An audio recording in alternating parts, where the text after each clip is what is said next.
Olá, queridos alunos e alunas, tudo bem com vocês?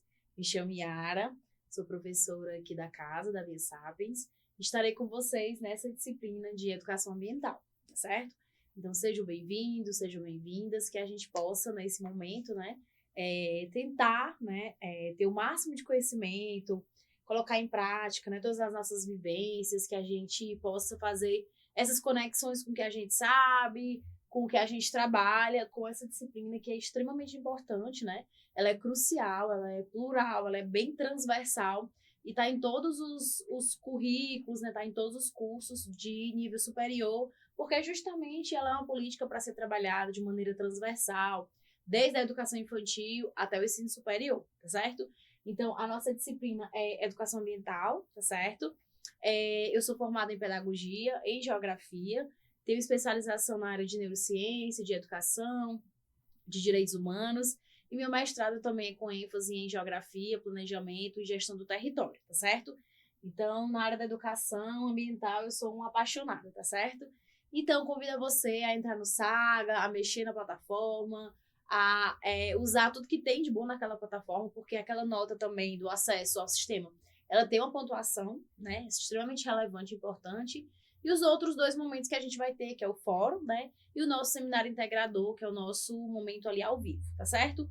Então, eu te convido a desconectar da rede social, do telefone, né? Se você estiver assistindo no computador, se você estiver assistindo no celular, mas que a gente se concentre aqui nessa aula, tá certo?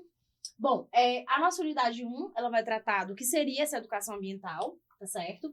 Então, eu vou explicar só um pouco, né, dessa busca por essa educação ambiental, o que seria essa educação ambiental, dando um exemplo prático de como o Brasil, né, ele está se comportando, né, perante aos caminhos para essa sustentabilidade, a uma busca de uma transação energética mais justa, mais solidária, tá certo? Então, tem o slogan, né, do governo, segundo a política do clima, que é o plano clima, tá certo? Ele é um plano que é macro, né? E se chama e busca-se um caminho para um país resiliente, sustentável, seguro, justo, tá certo?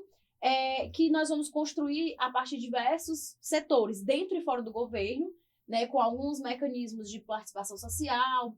Esse plano clima, ele coloca o Brasil nessa trajetória, né, nessa busca por ser um país sustentável, seguro, desenvolvido, né, envolvendo toda a comunidade científica, professores, pesquisadores, né, justamente para poder compreender essa emergência climática, essa transição energética que a gente quer sair desses combustíveis fósseis, né, não renováveis para energias renováveis, tá certo? Bom, então o objetivo é orientar, é promover, catalisar ações coordenadas que vão visar essa transição para uma economia com emissões líquidas zero, né, de gases de efeito estufa até 2050. Então, nós estamos em 2026 até 2050. A gente busca essa adaptação desses sistemas humanos, né, naturais, à luz de um desenvolvimento mais sustentável, tá certo? Então, um dos principais saldos, né, do Plano Clima é o caráter democrático, porque a gente busca, né, tentar estabelecer soluções eficazes para essa emergência climática, distribui várias responsabilidades ambientais para os diversos setores, né? Essa busca por emissões líquidas zero em 2050 e projeta também para um cenário mais sustentável, né? Enfim, o Plano Clima ele reconhece os impactos e essas desigualdades, né? Que o clima provoca, atingindo de maneira mais contundente as populações socialmente mais vulnerabilizadas. Por isso, ele busca garantir soluções propostas que sejam justas e equitativas, protegendo os direitos humanos e promovendo a inclusão. Então, gente, quando a gente fala de educação ambiental, que é uma política da educação infantil até o ensino superior, pós-graduação, mestrado, doutorado, pós-doutorado, o tema hoje é desenvolvimento sustentável, educação ambiental. Por quê? Porque hoje se busca a questão da tríade, né, que é o desenvolvimento ambiental, social e econômico. E para isso, a gente sabe que existe várias barreiras, e uma delas é que a população mais pobre, que vive ou às margens de rios, né, ou sem saneamento básico, ou com baixa infraestrutura, ela tende a sofrer mais do que cidades mais bem estruturadas, onde tem saneamento, aonde tem postinhos, por exemplo, de saúde que funcionam, então ele vai, de uma certa maneira, controlar os vetores de doença, de vírus, né, essas gripes, enfim. Então, a educação ambiental, ela é multifatorial, ela precisa passar pelos ambientes escolares, né? Aqui, nosso instrumento é um ambiente escolar, é um ambiente profissional, técnico E também ela passa por setores de empresas, por setores logísticos. Então, a educação ambiental hoje é o que há, né? E a gente vai ver quais autores trabalham, o que eles defendem, né? Nessa trajetória, tá certo? Então, aqui é só um sloganzinho dessa política de plano, né, do clima. Ele vai envolver vários setores, como a agricultura, como a pecuária, como as cidades, energia, transporte. Por incrível que pareça, né, para alguns não conseguem ainda associar o que tem a ver igualdade racial com a educação ambiental, porque na medida que eu combato a igualdade racial e esse combate ao racismo, eu estou querendo dar uma equidade para que as famílias, para que as populações mais vulneráveis, indígenas, quilombolas, né, elas possam ter ambientes mais sustentáveis, elas possam ter ambientes mais seguros, né, com alimentação adequada, tá certo? E quem sofre mais é as populações indígenas e as comunidades tradicionais. Então, depois vocês vão ter acesso a esses slides, vocês vão ler direitinho, então passa por vários setores, ao turismo, essa gestão de risco, né?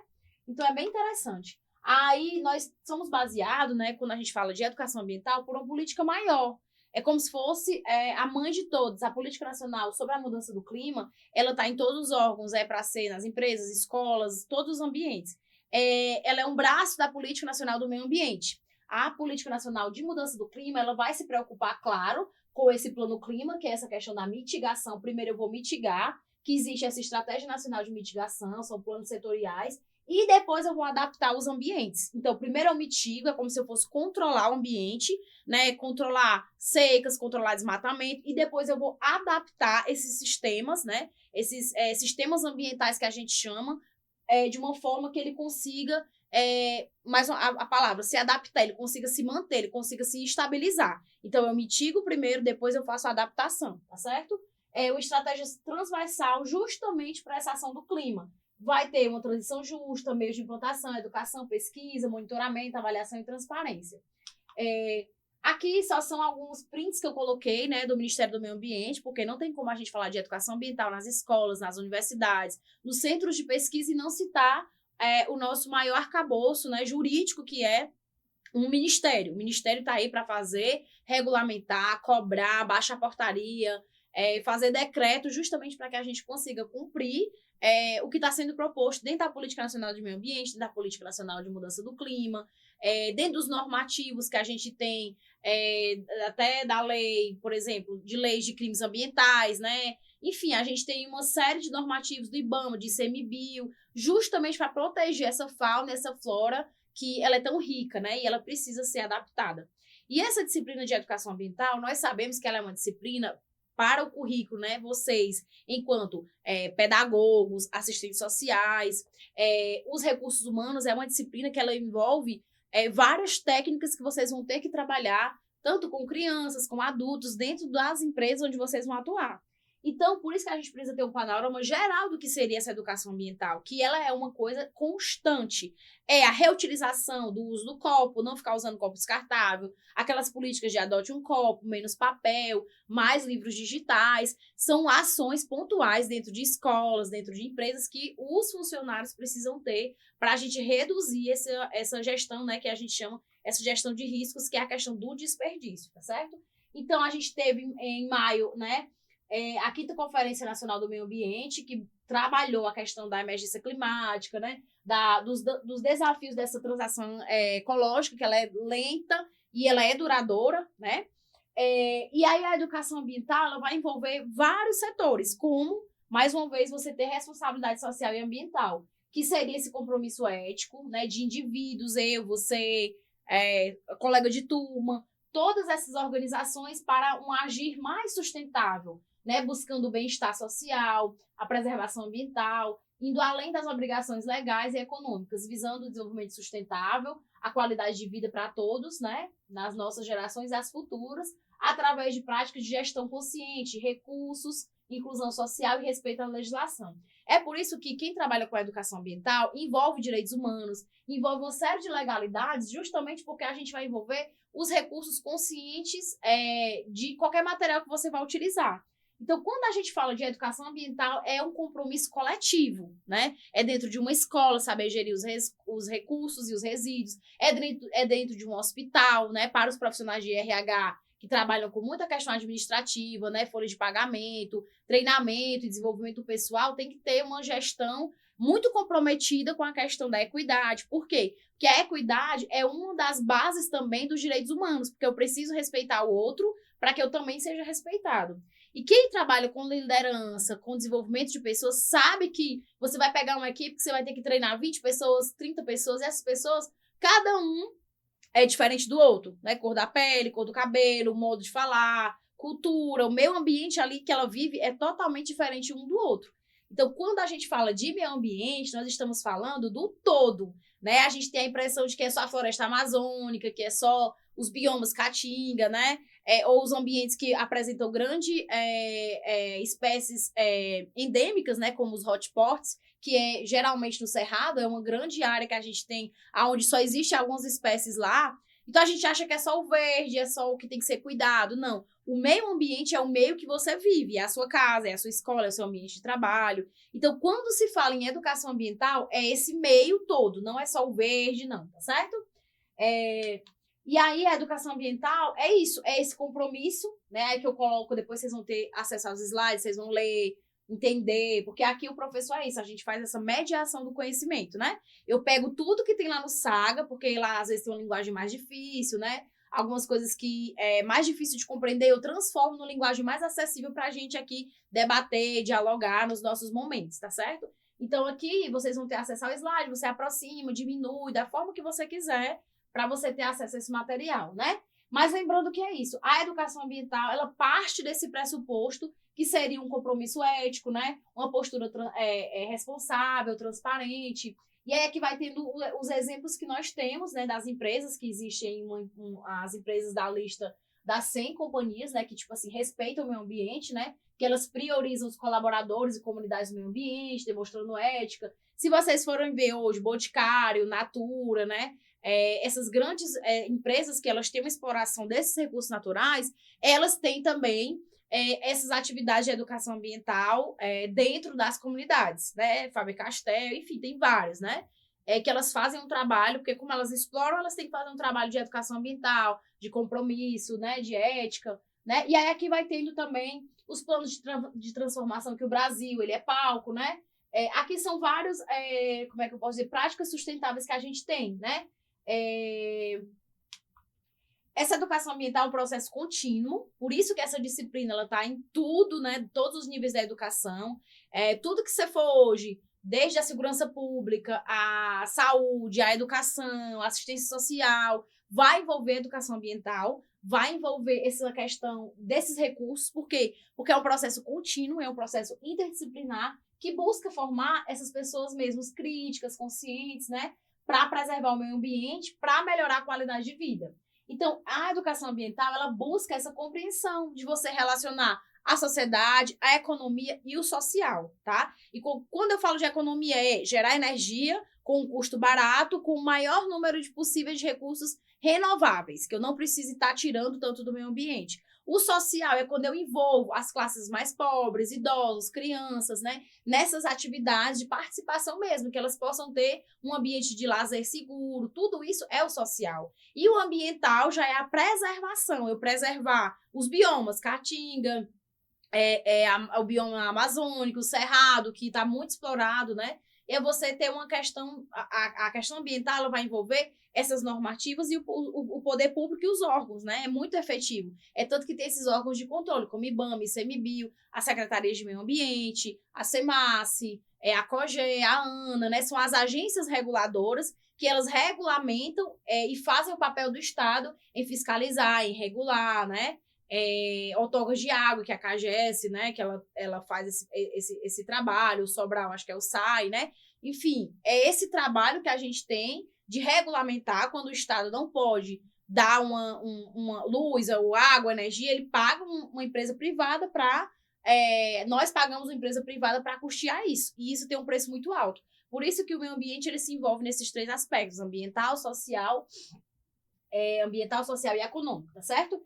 Então, nesse contexto acadêmico, a gente precisa trabalhar essa educação ambiental, que ela vai além disso, ela vai além de você conservar os biomas, as espécies marinhas, os estuários, os mangues, né, as praias ou a serra, enfim, todos esses sistemas ambientais, eles precisam de cuidado, só que a educação ambiental, ela vai além. Ela incorpora esses valores éticos, participação social e responsabilidade coletiva. Por isso que ela é tão complexa de se fazer, porque não é só uma vertente, envolve muitos, né? Então, essa educação ambiental, ela desenvolve conhecimento, ela desenvolve habilidades, atitudes, né, para que a gente tenha uma valorização e uma qualidade de vida melhor. Então, a busca é isso, é formar cidadãos críticos e participativos, né? A abrangência dela, mais uma vez, ela é interdisciplinar, ela é pluri, né? Justamente porque vai envolver vários setores, tá certo?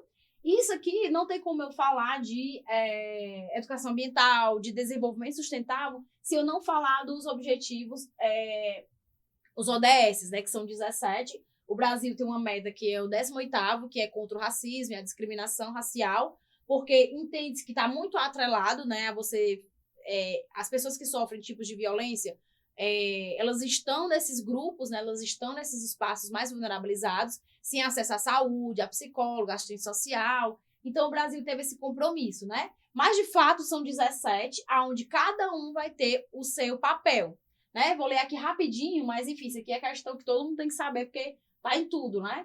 O primeiro é a questão da erradicação da pobreza. 2, fome zero, bem-estar social, educação de qualidade, igualdade de gênero. Isso aqui é muito importante, justamente porque entende-se que a gente só vai ter desenvolvimento sustentável e uma educação ambiental amparada se a gente tiver igualdade de oportunidades. Então, esse negócio de o homem e a mulher ter os mesmos cargos, né, trabalhar no mesmo, fazer a mesma função e o homem receber mais do que a mulher, isso a ODS, ela repudia, ela quer essa questão da igualdade de gênero, que é homem e mulher, tá no mesmo patamar, ganhar o mesmo salário, porque as mulheres já têm essa sobrecarga, né, dão uma pausa na carreira para poder ter filho, cuidam, né, dos seus parentes, mãe e pai, quando adoecem, e a sobrecarga do homem, ou nem uma sobrecarga, ela é completamente diferente da mulher. Então, o objetivo 5 ele é muito relevante, né? O 6, água limpa e saneamento. 7, energia limpa e acessível. O 8, crescimento econômico. 9, indústria, inovação e infraestrutura. 10, reduzir as desigualdades, né? Que esse aqui, o 10, a gente vai ter muito atrelado. Se a gente conseguir o 2 e o 1, as cidades mais sustentáveis, a questão de produção mais responsáveis, combate a essas alterações climáticas, que ela é muito perigosa, né? A vida debaixo da água, cuidar dos oceanos, dos ambientes marinhos, dos mangues, né? Como eu falei. A vida sobre a terra, que agora é cuidar, né? Dessa questão da mobilidade, de toda a mobilidade, urbanização, né? As árvores mesmo, toda essa questão de servidão ambiental, de compensação ambiental, ter todo um cuidado com essa rede, né, de florestas que a gente tem, desses ambientes que a gente tem, que são muito propícios a ter também, como é que eu posso dizer? Frutas, verduras, então, cuidar mesmo da terra, é terra mesmo, né? O 16, paz e justiça sobre as instituições fortes. O 17 é parcerias para que a gente consiga desenvolver todas essas metas. Então, a educação ambiental, né? Quer falar de educação ambiental para as crianças, se você for dar uma formação, se você é do RH, se for dar uma formação para os seus liderandos, né? Você tem que falar dos ODS. Não tem como, porque isso aqui é transversal, isso aqui é para o setor público, é para o setor privado, tá certo? Bom, então, assim, gente, fechando a unidade 1, é só dizer o que seria essa educação ambiental, contextualizando para vocês o que seria essa educação ambiental, tá certo? Aí você pode dar uma pausa, tomar uma água, relaxar um pouco, que nós vamos agora para a unidade 2, que ela vai aprofundando, né? Você vai ver que as unidades elas vão aprofundando o conhecimento. Então, 1 é só o conceito do que seria essa educação ambiental, como é que ela funciona, os exemplos, e aqui a gente vai tentando entender o que seria o impacto ambiental de fato e como é que a gente pode ter saneamento ambiental e essa importância para as famílias, para as pessoas que vivem naqueles ambientes, tá certo?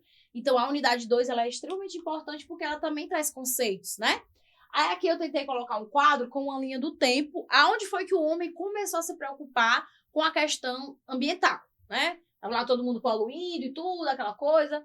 E aí tiveram vários movimentos, né? A gente sabe que tivemos movimentos de 30, 40, movimento negro, movimento LGBTQIA+, vários movimentos. Mas, assim, o marco inicial ambiental foi na década de 62, com o livro, né, da Raquel, que denunciava a questão dos agrotóxicos no meio ambiente, e ela tentava fazer essa ruptura, tentar falar que naquela primavera os pássaros não cantavam mais como antigamente. Então, o nome do livro é A Primavera Silenciosa. Então, o homem tava lá poluindo, né, endoidando lá, e ela fez esse livro. Ela é uma bióloga, ecóloga, e ela começou a despertar, né? E aí começou-se a criar os documentos normativos, como o relatório de Bloom, né? Que foi uma comissão da ONU que tentava consolidar esse conceito de desenvolvimento sustentável, que era eu atender às necessidades presentes e guardar para as pessoas futuras, né? Opa, voltando aqui. Ixi. Pulou muito. Ixi, eu tô pulando. Aí tá de cabeça pra baixo. Olha aí, make off, deixa assim, não corta. Isso é que é bom, né? O ao vivo a gente faz assim. Pronto. Então aqui vocês vão depois aproximar, pegar. Aí nós tivemos a Política Nacional do Meio Ambiente, que ela é de 81, que ela cria os instrumentos de licenciamento ambiental, de EIA-RIMA, né? Cria o CISNAMA também, que é o Sistema Nacional de Meio Ambiente. Então, em 81, a gente tem esse passo, né? Extremamente importante, porque se consolidou a Política Nacional do Meio Ambiente. Como eu citei, a Política Nacional do Clima, a gente teve em 81 a Política Nacional do Meio Ambiente. Aí nós tivemos a Eco 92, que foi no Rio de Janeiro, o Rio Mais 20, que também foi no Rio de Janeiro, tudo aqui tentando promover ações, né? A Agenda 21, ela ficou conhecida justamente por criar-se, né, objetivos.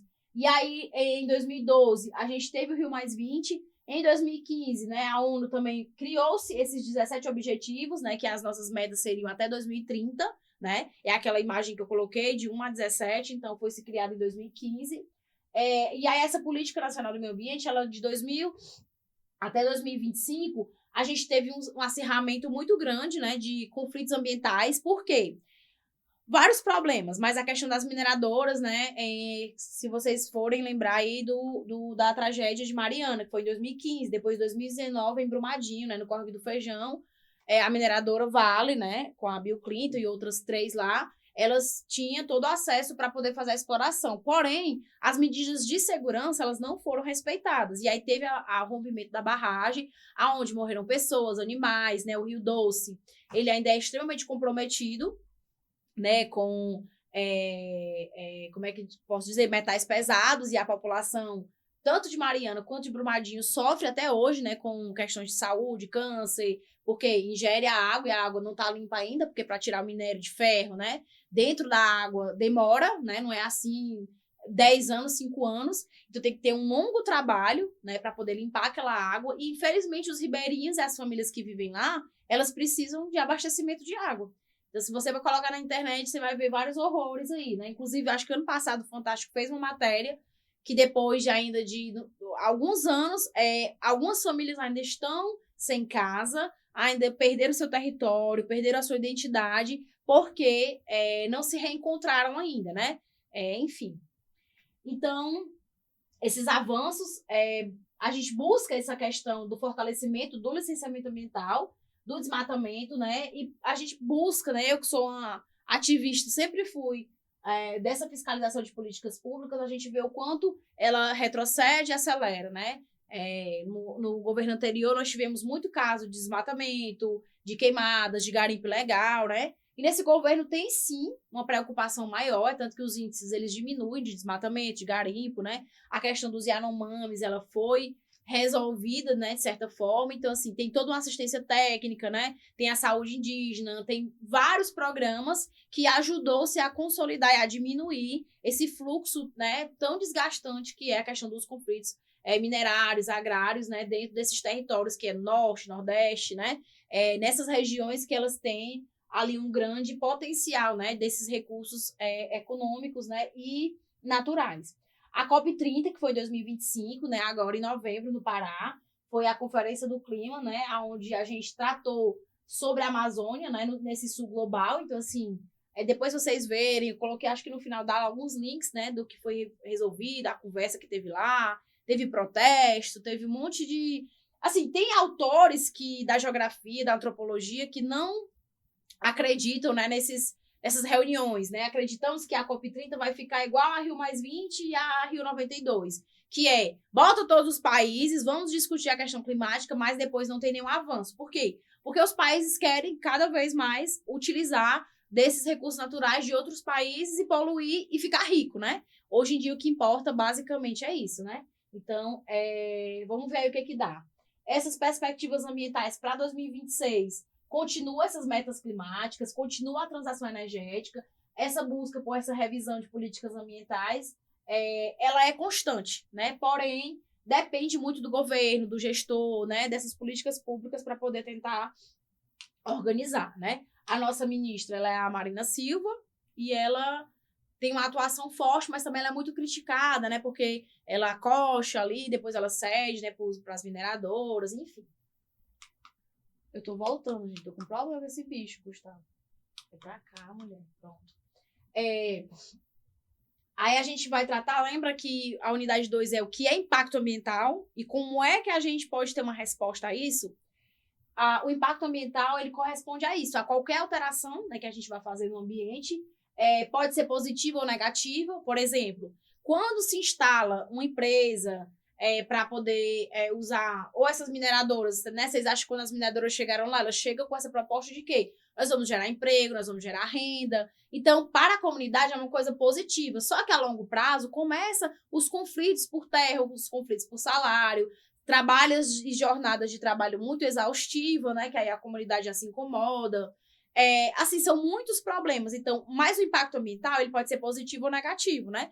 Eu falo mais do negativo, né? O positivo, ele é, de uma certa forma, muito geral. Por exemplo, complexo de energia eólica aqui em Tianguá, Ubajara, nessa transição. É importante, não sobrecarrega o SIN, né, que é nosso Sistema Nacional de Energia Elétrica, ele distribui para o Brasil todo, mas a energia não fica mais barata. Se você for comparar as problemáticas que tínhamos antes ou depois, ela é compensatória ou não, deixou muito transtorno e problemas para as comunidades que vivem ali a 100 metros, né, de um aerogerador daquele, como estresse, ansiedade, depressão, né? Tudo isso tem que ser avaliado. Por exemplo, a Alemanha tem energias eólicas, mas fica extremamente afastada das casas, justamente para não ter problema.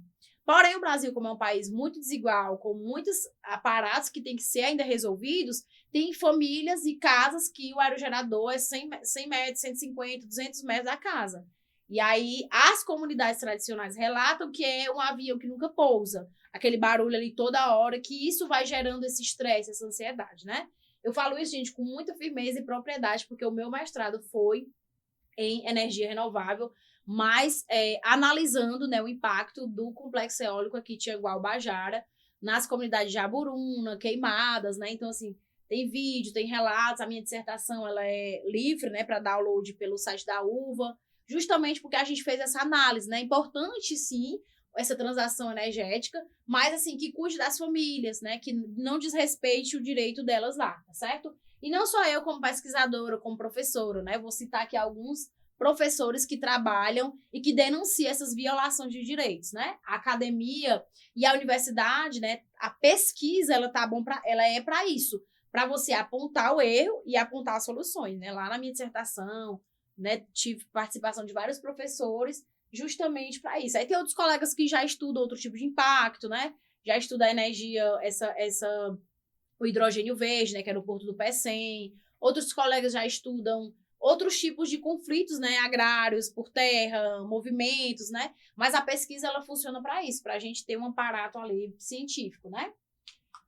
Bom, aí aqui a gente vai falar de saneamento ambiental, que seria esse seguro, né? Vai envolver ações para promover a saúde pública, a qualidade ambiental, essa justiça social. Então, o saneamento ambiental é uma resposta para a nossa saúde. É você ter o ambiente, o esgoto seguro, né? O local destinado para esses resíduos, para que você não fique convivendo e adoecendo com aquilo ali, né? Então, os principais componentes do saneamento ambiental é o abastecimento de água potável, você ter água potável para você beber, até 2015, né? Há 10 anos atrás, é que as margens, né, do rio Jaburu tinham famílias que não tinham acesso à água potável, né? Bebia do rio, né? A água não era filtrada, então não sei como está hoje.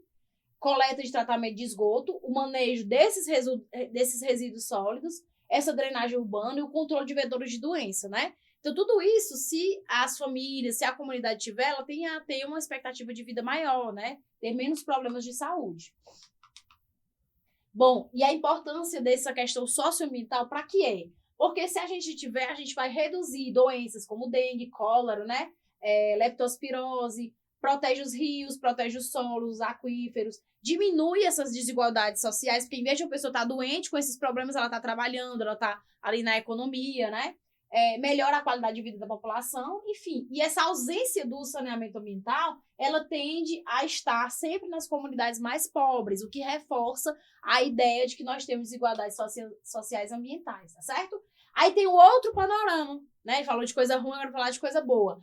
Essa responsabilidade social, gente, ela se refere ao compromisso ético, mais uma vez, de indivíduos, escolas, organizações, empresas, né? Justamente envolver ações que vão ajudar, né, no trabalho das pessoas, né, dar mais condições dignas para as pessoas e reduzir as desigualdades, tá certo? Aí para vocês, né, que fazem curso de administração, RH, né, no ambiente organizacional, a responsabilidade social, ela está associada à questão, mais uma vez, da transparência, do respeito, de você adotar práticas gerenciais que ajudam e selecionam e também tem um retorno econômico bom, né? A gente, desde que eu dou essa disciplina, a gente era integrada com o projeto meu Deus, agora faltou o nome. Projeto interdisciplinar, que é a prática que vocês fazem, a gente juntava a disciplina e uma prática, né? E aí os alunos que trabalhavam, por exemplo, citar aqui, né, empresas de madeireiro ou vendas, eles sempre faziam uma reunião com os gestores, explicando a importância do meio ambiente, desenvolvimento sustentável, era bem importante, né? A redução, né, de papel nas pizzarias, copo descartável, né? E aí, gente, a gente vai ter dentro dessas educações também, dessa educação corporativa que se chama, né? Para você fazer um treinamento com pessoas, ou de uma escola, ou de um setor de RH, por exemplo, você vai trabalhar com essa educação corporativa, que é o quê? É um sistema que vai desenvolver as pessoas alinhadas aos objetivos da organização. Tá, qual é o objetivo da escola? Qual é o objetivo dessa organização? É vender o quê? Fazer o quê? Então, a educação corporativa, ela vai alinhar, né, esses dados. Então, ela promove, sim, uma cultura organizacional sustentável, com decisões responsáveis, né? E aí tem um livro da Eboli que ela vai falar sobre isso, né? Botei até a foto aqui. Gestão de pessoas, a gente vai ter também um conjunto de práticas para desenvolver essas competências, esses valores, né? O Idalberto Chavenaco, ele também trabalha com a questão da pedagogia empresarial, da administração, dos fundamentos que a gente tem que fazer, né, quando a gente vai tratar desses pontos, né, de trabalhar com pessoas, né, que eu vou ter que respeitar o outro, eu vou ter que saber liderar, né, o chefe é completamente do líder, né, o líder escuta, o líder democrático, ele ajuda, ele quer te ouvir, e o chefe sempre rabugento, né, todo dia muda o humor, isso prejudica e não consolida, né, as empresas, né? E essa educação ambiental, que é o foco da nossa disciplina, é um processo educativo, né, que busca conscientização no ambiente de trabalho mesmo. Aí vai falar o Lefebvre, o Jeová Meirelles, né, que é o professor da UFC, que justamente trabalha com essas questões. E aí tem outros também autores que eu coloquei para vocês darem uma olhada, que vão tratar também do que seria essa educação social corporativa, essa responsabilidade, né, que a gente tem que ter dentro das empresas, dentro das indústrias, tá certo? Bom, o saneamento ambiental é isso, né? Ele vai envolver e vai relacionar abastecimento de água potável, coleta e tratamento de esgoto, né? A ausência desse saneamento, ele contribui para doenças e para mais desigualdade social, tá certo? Então, é importante vocês adentrar, porque aqui um link da disciplina faz com a outra. O primeiro unidade foi educação ambiental, dizendo o que era. O segundo fala de saneamento ambiental, por que ela é importante, qual é o autor que trata disso, como é que a gente pode melhorar, né? Essa busca por uma ação coletiva, que seria essa responsabilidade social, não joga a culpa só no gestor, no prefeito, no secretário de educação ou de saúde, não. Né? É uma ação que, como ele cita, coletiva, tá certo? Aqui eu só coloquei alguns autores que trabalham, que tem muitos livros publicados, porque todo professor tem que se basear, né? E o Saga tem muitos exemplos, mas a gente tem que trazer autores e pessoas que trabalham com esses temas contemporâneos, para o aluno fazer link, ler algum vídeo, tem muito material no YouTube, enfim, tá certo? O Henri, né, ele vai tratar com a questão dos conflitos socioambientais, que ele vai falar disso, de racismo ambiental, de desigualdade social, dentro dessa perspectiva de que eu vou fazer uma educação verde, mas eu vou explorar muitas pessoas indígenas, quilombolas, né? Ele vai destacar esses impactos ambientais que vão atingir esses grupos de forma desigual. Tem um grupo que sofre mais e tem um grupo que sofre menos, esse aqui, né? O Clemens também, que é o professor da UFMG, ele é doutor em geografia, ele vai tratar também, ele vai associar os sistemas ambientais e a sustentabilidade, né? Então, ele trata muito dos recursos naturais, a questão de conflito ambiental, né? De onde é que o poder público atua, IBAMA, ICMBio. A Andrea Zouri, ela é uma antropóloga, que ela também vai tratar, junto com o Henri, dessas questões dos conflitos ambientais. E o Jeová Meirelles, ele é um defensor nato da educação ambiental. Ele é professor da UFC, ele é professor de vários programas de pós-graduação, doutorado e pós-doutorado, né, da UFC, do Prodema. O Prodema é uma rede de pós-doutorados que tem entre Piauí, Ceará e outro estado, que eu não estou em Pernambuco, eu acho. E ele atua como um defensor da educação ambiental, né? As pesquisas dele é desenvolvimento rural e educação ambiental como prática social, buscando justamente formar cidadãos mais críticos, mais participativos, né? Então, os livros dele, os artigos dele, é justamente denunciando essas violações de direitos humanos, né? E tentar trazer conceitos e práticas que a gente pode fazer dentro do dia a dia para a educação ambiental, tá certo? Bom, gente, a gente passou, né, pela unidade 1, passou pela unidade 2, tá certo? Agora a gente vai dar uma pausa para entrar, né, na unidade 3, que ela é muito relevante, ela é importante também, mas eu quero também pedir para você, aluno, se você não tiver entendido, se você estiver achando difícil, estiver achando complicado, volta o slide, pode mandar mensagem que a gente vai ter nosso momento ao vivo para poder tirar dúvidas de vocês. E também tem acesso ao sistema do SAG, que ele é muito importante, né, para você também ali na sua trilha de aprendizagem, você anotar, você fazer perguntas para que a gente esteja aqui para responder, tá certo? Então, assim, eu encerro esse primeiro bloco de aula com vocês, né? Querendo dizer, assim, que eu espero que vocês tenham gostado, que vocês tenham se empolgado comigo, né? Porque como eu sou da geografia, eu sou muito empolgada com a questão ambiental, gosto muito, né? Trabalho desde que eu me formei, eu trabalho com a questão ambiental, sou pesquisadora nata mesmo, e eu espero que vocês gostem dessa disciplina. Eu tô aqui para tirar a dúvida de vocês, certo?